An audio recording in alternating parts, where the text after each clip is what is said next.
పాకిస్తాన్ మాజీ ప్రధాని ఇమ్రాన్ ఖాన్ ను కేసులు వెంటాడుతున్నాయి.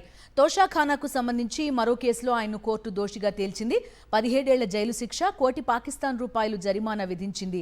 ఇదే కేసులో ఇమ్రాన్ ఖాన్ భార్య బుష్రా బీబీని దోషిగా నిర్ధారించింది పాక్ కోర్టు. ఆమెకు కూడా 17 ఏళ్ల జైలు, కోటి రూపాయల ఫైన్ విధిస్తూ తీర్పు వెలువరించింది. ఇమ్రాన్ ఖాన్ పాకిస్తాన్ ప్రధానిగా ఉన్న సమయంలో గిఫ్ట్గా వచ్చిన విలువైన వస్తువులను తోషాఖానాకు అప్పగించకుండా నామమాత్రపు మొత్తానికి సొంతం చేసుకున్నారనే ఆరోపణలు ఎదుర్కొంటున్నారు. 2021 మే నెలలో సౌదీ పర్యటన సందర్భంగా యువరాజు బహూకరించిన అత్యంత విలువైన బల్గరీ జ్యువెలరీని చాలా తక్కువ ధరకు ఇమ్రాన్ ఖాన్ దక్కించుకున్నారన్న అభియోగాలపై తోషాఖానా 2 కేసు నమోదైంది. ఈ కేసులోనే తాజాగా పాక్ స్పెషల్ కోర్టు తీర్పునిచ్చింది.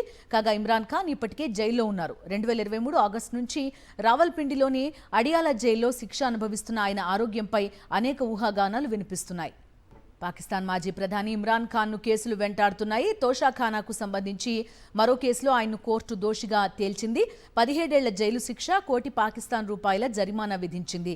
ఇదే కేసులో ఇమ్రాన్ ఖాన్ భార్య బుష్రా బీబీని దోషిగా నిర్ధారించింది పాక్ కోర్టు. ఆమెకు కూడా 17 ఏళ్ల జైలు, కోటి రూపాయల ఫైన్ విధిస్తూ తీర్పు వెలువరించింది.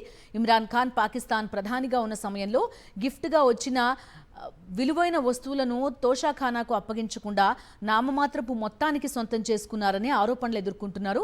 2021 మే నెలలో సౌదీ పర్యటన సందర్భంగా యువరాజు బహూకరించిన అత్యంత విలువైన జ్యువెలరీని చాలా తక్కువ ధరకు ఇమ్రాన్ ఖాన్ దక్కించుకున్నారన్న అభియోగాలపై తోషాఖానా 2 కేసు నమోదైంది.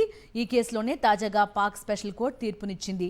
కాగా ఇమ్రాన్ ఖాన్ ఇప్పటికే జైల్లో ఉన్నారు. 2023 ఆగస్టు నుంచి రావల్పిండిలోని అడియాలా జైల్లో శిక్ష అనుభవిస్తున్న ఆయన ఆరోగ్యంపై అనేక ఊహాగానాలున్నాయి.